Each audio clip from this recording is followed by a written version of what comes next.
राधे कृष्ण। आज के वीडियो में आप षटतिला एकादशी की व्रत कथा सुनेंगे। षटतिला एकादशी का व्रत माघ मास के कृष्ण पक्ष की एकादशी को किया जाता है। इस वर्ष 2023 में षटतिला एकादशी का व्रत 18 जनवरी 2023 को किया जाएगा। भगवान श्री हरि का ध्यान करते हुए वीडियो शुरू करते हैं। श्री कृष्ण गोविंद हरे मुरारी, हे नाथ नारायण वासुदेवा, हे नाथ नारायण वासुदेवा, हे नाथ नारायण वासुदेवा। श्री कृष्ण गोविंद हरे मुरारी, हे नाथ नारायण वासुदेवा। ओम श्री कृष्णाय नमः। श्री कृष्ण भगवान के श्रीमुख से मन को आनंद और संतोष देने वाली एकादशियों के व्रत की उत्तम कथाएं सुनकर अर्जुन ने श्रद्धा पूर्वक उन्हें नमन किया और बोले, हे मधुसूदन, आपके मुख से कथाएं सुनकर मुझे अपार आनंद मिला है। हे जगदीश्वर, कृपया करके अन्य एकादशियों की कथाएं भी सुनाने की कृपा करें। तब भगवान श्री कृष्ण कहने लगे कि हे पार्थ, अब मैं माघ मास के कृष्ण पक्ष की षटतिला एकादशी की व्रत कथा सुनाता हूँ। एक समय दालभ्य ऋषि ने पुलस्त ऋषि से पूछा कि हे मुनीश्वर, मनुष्य मृत्यु लोक में ब्रह्म हत्या आदि महान पाप करते हैं और दूसरे के धन की चोरी तथा दूसरे की उन्नति देखकर ईर्ष्या आदि करते हैं। ऐसे सभी पाप मनुष्य क्रोध, ईर्ष्या, उत्तेजना और अज्ञानतावश करते हैं और बाद में पश्चाताप करते हैं कि हाय, यह मैंने क्या किया। हे महामुनि, ऐसे प्राणियों को नरक से बचाने का क्या उपाय है? कोई ऐसा उपाय बतलाइए जिससे ऐसे प्राणियों को नरक प्राप्त ना हो।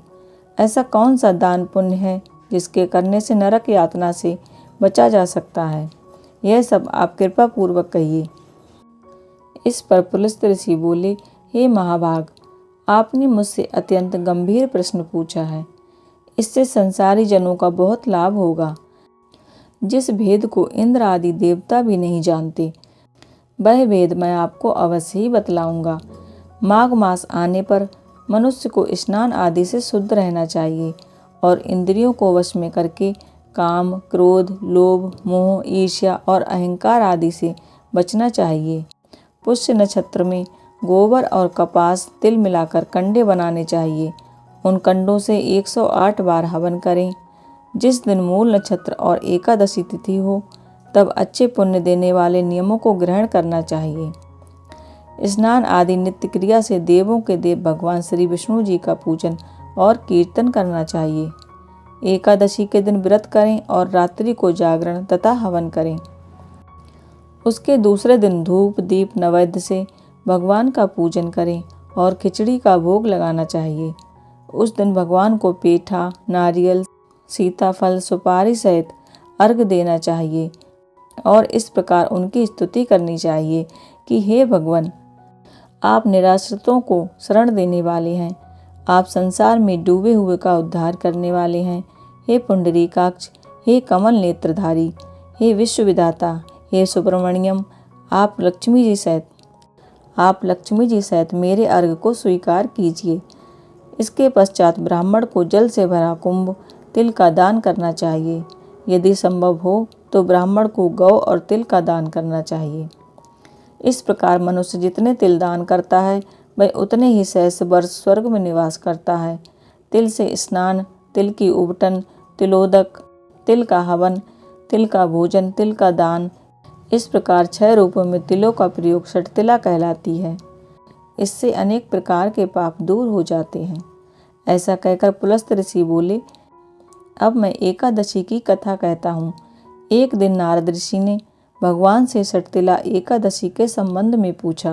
वे बोले, हे भगवान, मैं आपको नमस्कार करता हूँ। षटतिला एकादशी के व्रत का पुण्य क्या है कि और उसकी कथा क्या है, सो कृपा करके कहिए। नारद जी की विनती सुनकर श्री विष्णु भगवान बोले कि हे नारद, मैं तुमसे आंखों देखी सत्य घटना कहता हूँ, तुम ध्यान पूर्वक सुनो। प्राचीन काल में मृत्यु लोक में एक ब्राह्मणी रहती थी। वह सदैव व्रत किया करती थी।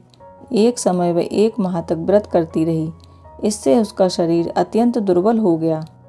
वह अत्यंत बुद्धिमान थी, फिर भी उसने कभी भी देवताओं तथा ब्राह्मणों के निमित्त अन्न आदि का दान नहीं किया था। मैंने सोचा कि इस ब्राह्मणी ने व्रत आदि से अपना शरीर तो शुद्ध कर लिया और इसको विष्णु लोक भी प्राप्त हो जाएगा, परंतु इसने कभी अन्न का दान नहीं किया है। अन्न के बिना प्राणी की तृप्ति होना कठिन है। ऐसा सोचकर मैं मृत्यु लोक में गया और उस ब्राह्मणी से अन्न की भिक्षा मांगी। वह ब्राह्मणी बोली कि हे महाराज, आप यहाँ किस लिए आए हैं? मैंने कहा कि मुझे भिक्षा चाहिए। इस पर उसने मुझे एक मिट्टी का पिंड दे दिया। मैं उसे लेकर स्वर्ग लौट आया। कुछ समय बीतने पर वह ब्राह्मणी भी शरीर त्याग कर स्वर्ग आई। मिट्टी के पिंड के प्रभाव से उसे आम के वृक्ष सहित घर मिला, परंतु उसने घर को अन्य वस्तुओं से शून्य पाया।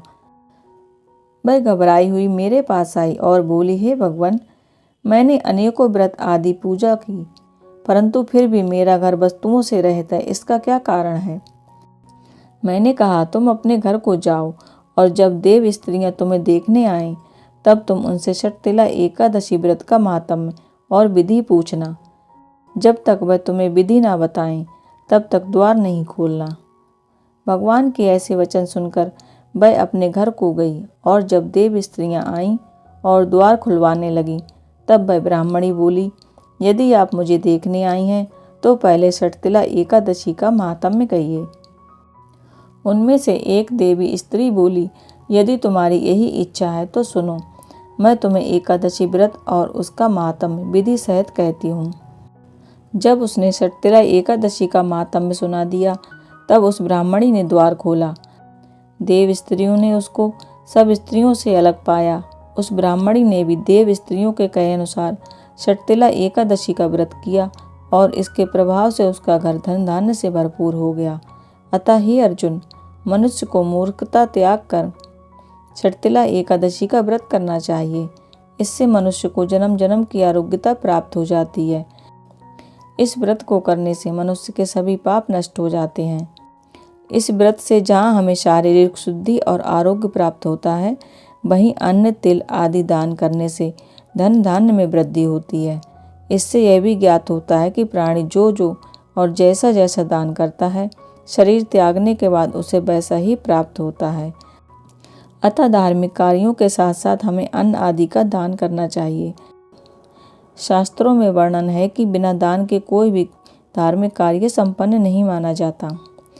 इसलिए हमें अपने सामर्थ्य के अनुसार दान अवश्य करना चाहिए। आशा करती हूँ कि आज का वीडियो आपको पसंद आया होगा। अगर वीडियो पसंद आया हो तो वीडियो को लाइक ज़रूर कीजिएगा। राधे कृष्ण।